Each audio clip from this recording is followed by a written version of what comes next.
দেশে বিদেশে প্রবাসীদের সম্মান, সুযোগ সুবিধা, সুরক্ষা, অধিকার নিশ্চিত করার লক্ষ্যে এবার আমরা প্রবাসী কার্ড প্রবর্তনের পরিকল্পনা গ্রহণ করেছি।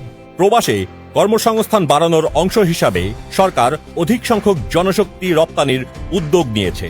প্রয়োজন অনুসারে দেশভিত্তিক স্থানীয় লবিস্ট বা বিশেষজ্ঞ ফার্ম নিয়োগের মাধ্যমে জনশক্তি রপ্তানির নতুন ক্ষেত্র তৈরি করতে পরিকল্পনার কথা জানিয়েছেন মাননীয় প্রধানমন্ত্রী তারেক রহমান।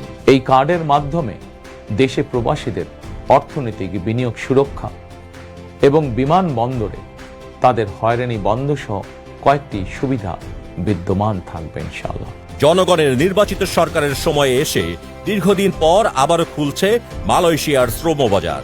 দুই দেশের যৌথ বিবৃতিতে উঠে এসেছে অভিবাসন ব্যয় হ্রাস, স্বচ্ছ প্রক্রিয়া ও প্রবাসী কল্যাণ সংক্রান্ত বিষয়াদি।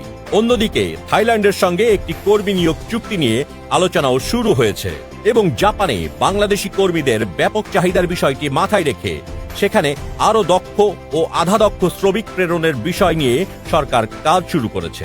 বিকল্প শ্রমবাজার খুঁজতে ইউরোপের 7টি দেশের সঙ্গে দ্বিপাক্ষিক চুক্তি স্বাক্ষরের উদ্যোগ চূড়ান্ত করেছে সরকার।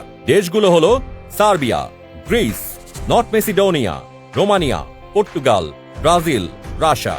সরকার গঠন করার সাথে সাথে আমরা খোঁজ করার চেষ্টা করেছি বিভিন্ন বিদেশে, যে সকল দেশে বাংলাদেশ থেকে জনরপ্তানি হয় এইরকম দেশগুলোতে আমরা কাজ শুরু করেছি যে কিভাবে বাংলাদেশের মানুষকে অল্প খরচে আমরা বিদেশে চাকরির সংস্থান করতে পারি।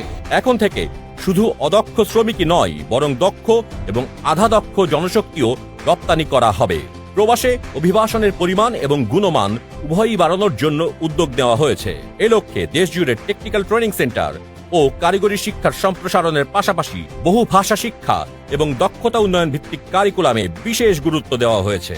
সরকার অর্থনৈতিক কূটনীতিকে সর্বোচ্চ গুরুত্ব দিচ্ছে। প্রবাসীদের কল্যাণ নিশ্চিত করার পাশাপাশি দূতাবাস ও মিশনগুলোতে বাণিজ্য সম্প্রসারণ, বিনিয়োগ আকর্ষণ এবং বৈদেশিক শ্রমবাজারে জনশক্তি রপ্তানির সুযোগ সৃষ্টি করতে অগ্রাধিকার দেওয়া হবে।